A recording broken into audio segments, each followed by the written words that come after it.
Welcome to the latest episode of the Financial Frontier. I'm your host, Patrick Camusa.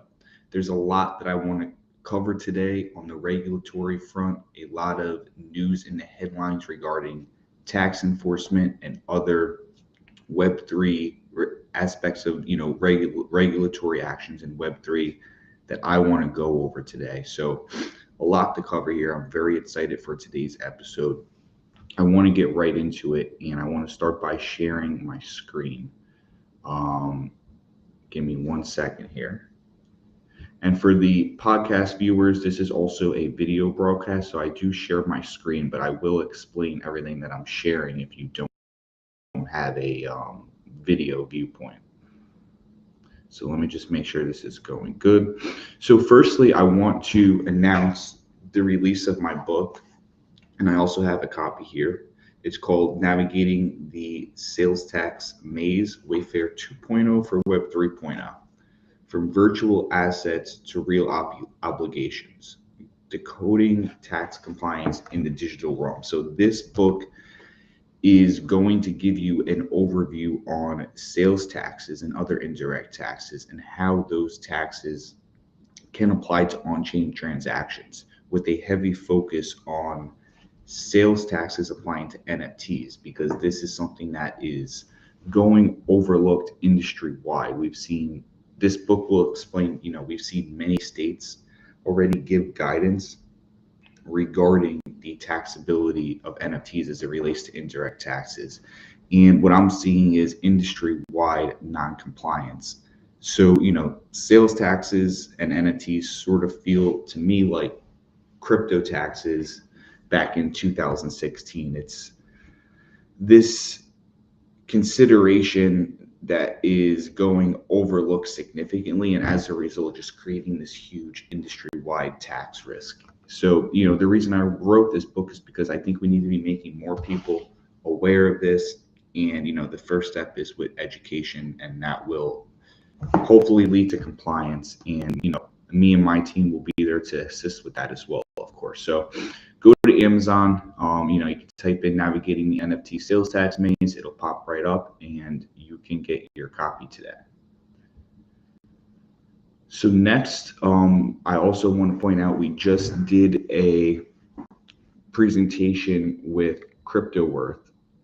And what we were doing there was going over their platform, a specific feature on their platform that helps to streamline the process of due diligence, specifically your due diligence on the calculated ending cost basis to the actual ending cost basis.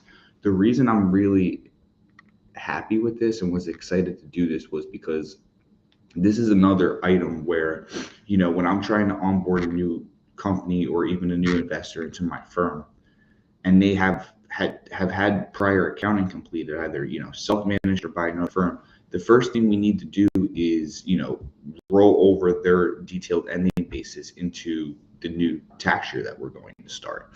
And a lot of times we'll find there's been poor due diligence and sometimes no due diligence done, and sometimes depending on what software they're using, they may not even have the correct reporting for this. So this is another huge issue that I'm constantly addressing with new prospective clients, and it just seems to be, it's a very basic due diligence check, but it's extremely important, and I'm surprised how much it's going overlooked, but it is. And we sort of go over that in this video, and we also go over how CryptoWorth can help streamline this, because they have reporting that will just basically pull in all of this data into one report and do a comparison to the calculated, rather than you having to manually do that process. So next, I want to talk about this article, the Duna and Oasis for DAOs. So recently, Wyoming has just launched a new entity structure, a new legal entity structure that companies can adopt in Wyoming, and this is specifically targeted towards DAOs. So this is the entity structure is going to be called a DUNA, D-U-N-A, and that stands for Wyoming Decentralized Unincorporated nonprofit association. So overall, I think this is a step in the right direction, and Wyoming, has been out ahead a lot on DAOs and on blockchain and crypto in general. So this is good to see. But there needs to be new entity structures that we see these DAOs adopt, because industry wide there's huge issues with a lot of DAOs just not having proper entity structures at all, due to the fact that they want to remain so decentralized. And the issues that come along with that can be fairly large, when we're looking at it from a legal standpoint and also from a tax and accounting standpoint. Having that legal entity structure is going to drive your tax functions, your accounting functions, and also it's going to usually limit the liability of many of the members in the DAOs. And when they're operating without this, all of these functions suffer, and sometimes can be impossible to perform compliantly as well. So this is going to be this type of entity structure is going to be an unincorporated nonprofit association that just has this decentralized element to it. Here is an overview of it that they included. The DUNA is going to basically act as this, public infrastructure that's in between the blockchain functions, and that's in between the actual end users that would be interacting with the company. And this public infrastructure can allow them to, sign tax returns, conduct business legally, and perform these types of functions.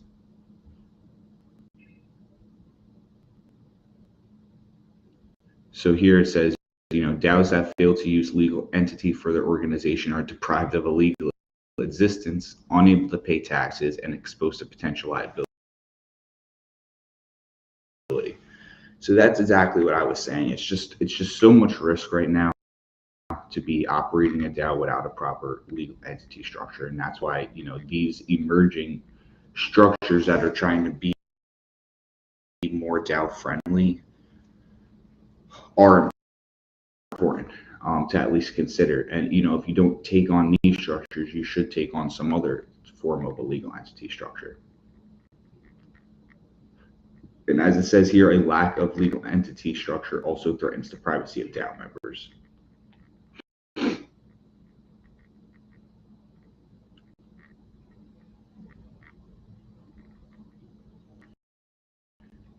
Another interesting thing I wanted to show on this here, I'm just trying to scroll down to it. So here it says, the DUNA can remove complexity as to how DAOs will be treated under tax laws because their ability to be taxed as corporations. And then, it would allow them to pay their tax obligations in a manner that won't require the disclosure of individual members and avoid, the complexity of pass-through taxation that we would see with a partnership structure, which in a lot of cases, if you're not going to organize your DAO appropriately, you may be looked at as a partnership. And then you'll get to enjoy all the tax treaties they're saying here as well that are associated with the U.S. because you'd be, a U.S. corporation. So why haven't DAOs adopted this? So these are some of the reasons that you're going to see objections to industry participants for adopting DAOs and legal entity structures in general. I wanted to touch on this because I think this is where a lot of the friction is. And a lot of times it's just the fact that, we want true DAOs, decentralized, autonomous organizations, with, I guess, the last part being used loosely. But from a regulatory standpoint, everything hinges on some form of centralization. So there has to be some meeting in the middle. So, limited flexibility associated with the nonprofit status. That is one thing, that is one objection that we're seeing raised to this. The undermining decentralization. This, I think, is probably the biggest one. Some have argued that the UNA induces centralization risk. And, again, to a degree it does, but you're going to have tax reporting and a legal entity structure. You're going to have some form of centralization, but where the DUNA is offering, you know, some benefit is the fact that, like it was saying, it's not going to have every single member having to get reported on the tax return. It would just be some officers that would have to get assigned to this type of structure. Jurisdiction selection. So some have argued that DAOs are not located in any jurisdiction and therefore should not elect to adopt an entity in any jurisdiction, including UNA. So this sort of goes into the decentralized aspect. They are saying because the DUNA has distributed members across the world that they don't have to pick a jurisdiction, but the jurisdiction will basically probably take them to court and pick it for them in that case, as this is going to explain here. At the end, it says DAOs ignored its own risk at your peril. Undermines permissionlessness and unclear use case untested in court. So these are all valid arguments, but if you see, most of them are just going to the fact that many DAOs just don't want to undermine decentralization. They believe that the jurisdictions don't apply to them, and they want to just basically maintain the permissionlessness that is associated with this. So these are going to be, continue to be emerging tax issues. We're going to see new legal entity structures develop around this, and we're going to continue to track this closely. But I do think that, this is interesting and a big deal, and something we're going to continue to track, the fact that Wyoming is creating these legal entity structures. So here we got an article out of Cointelegraph. Biden resurrects the 30% crypto mining tax in the new budget proposal. So U.S. Senator Cynthia Lummis said that while this shows that the government is bullish on crypto, a 30% tax would destroy the industry's foothold in the country, and I don't disagree with that. So this is the excise tax that Biden wants to put on miners. Basically, here, the Treasury wrote this: any firm using computer resources, whether owned by the firm or leased by others, to mine digital assets would be subject to an excise tax equal to 30% of the cost of electricity. So they're doing this all basically with the claim that crypto mining is wasting electric and wasting resources. So now they want to apply this excise tax to it. 30% is a large amount. The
proposal is supposed to roll this out over 3 phases: 10% the first year, 20% second year, 30% third year. Um,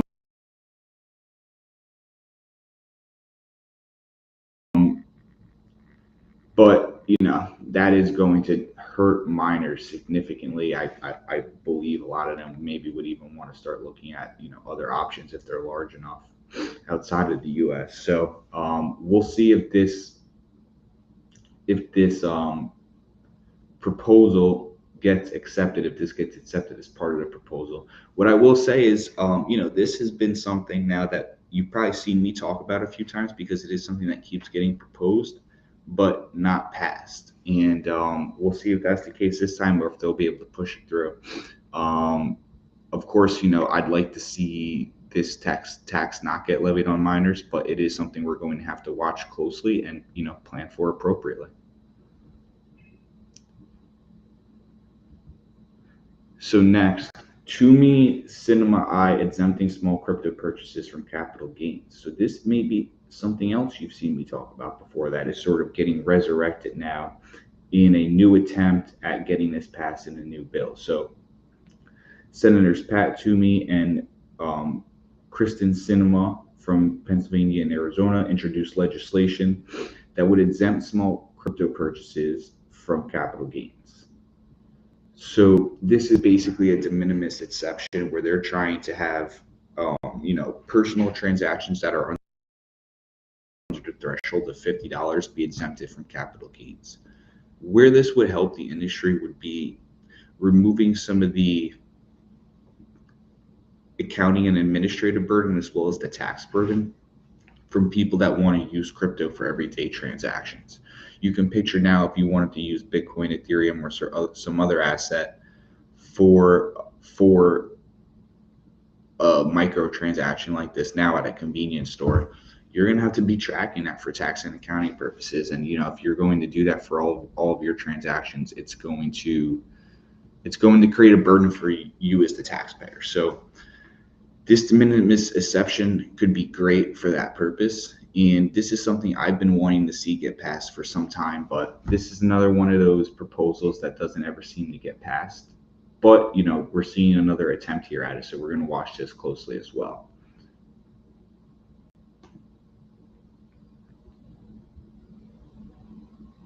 So next up here, you're going to see the EU scraps proposed 1K payment limit for self-custody wallets. So the European Union's new AML laws are limiting cash and crypto transactions. But it appears now that the proposed non-custodial wallet limits did not make the final cut. So you may have seen this in the headlines. The EU is going to start to require KYC on certain non-custodial wallets. So in an earlier proposal, we saw businesses limited to €1,000 if using a self-hosted wallet to transact was removed, along with the provision that aimed to implement identity checks on self-hosted wallets.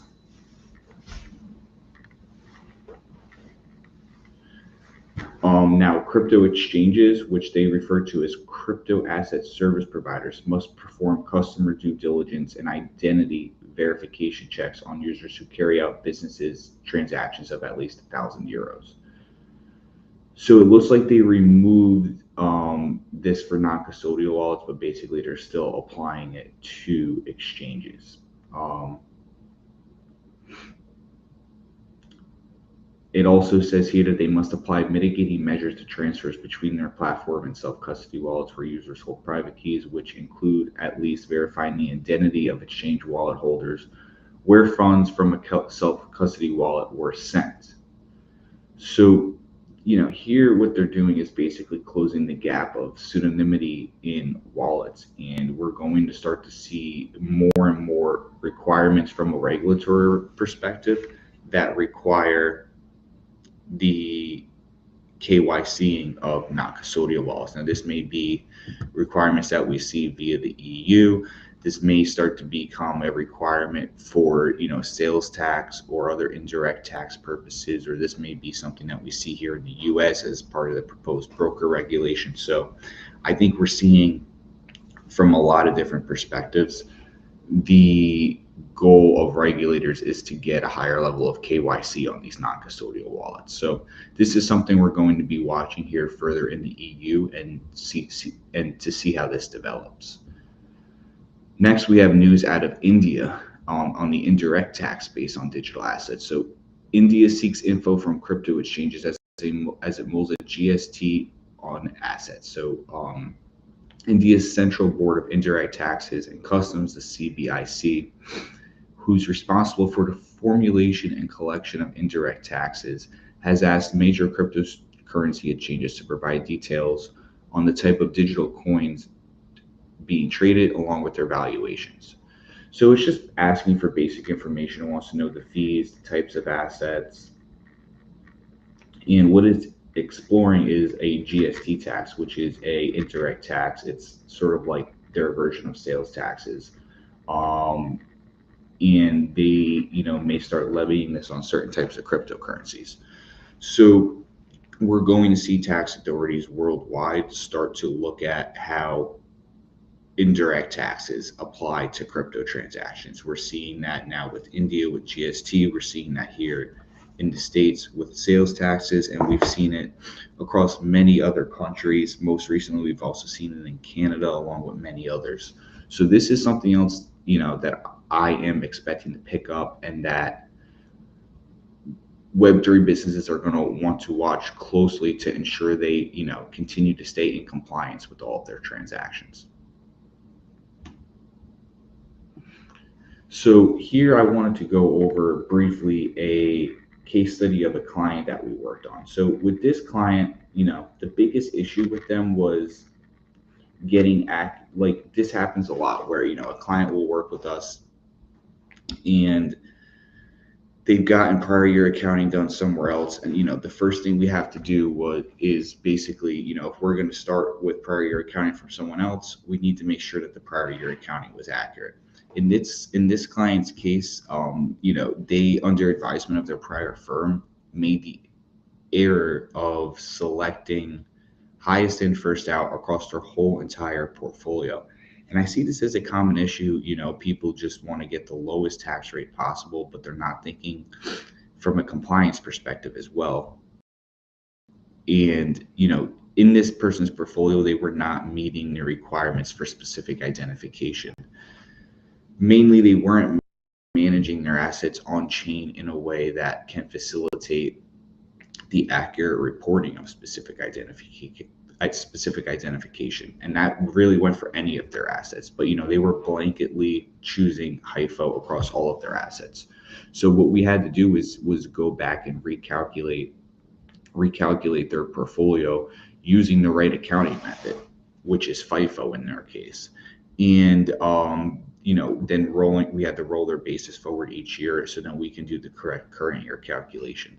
So it's very important that you're not only doing the due diligence on your calculated ending assets, comparing that to your actual, so you can roll over your basis, but you need to make sure you're choosing the right accounting method.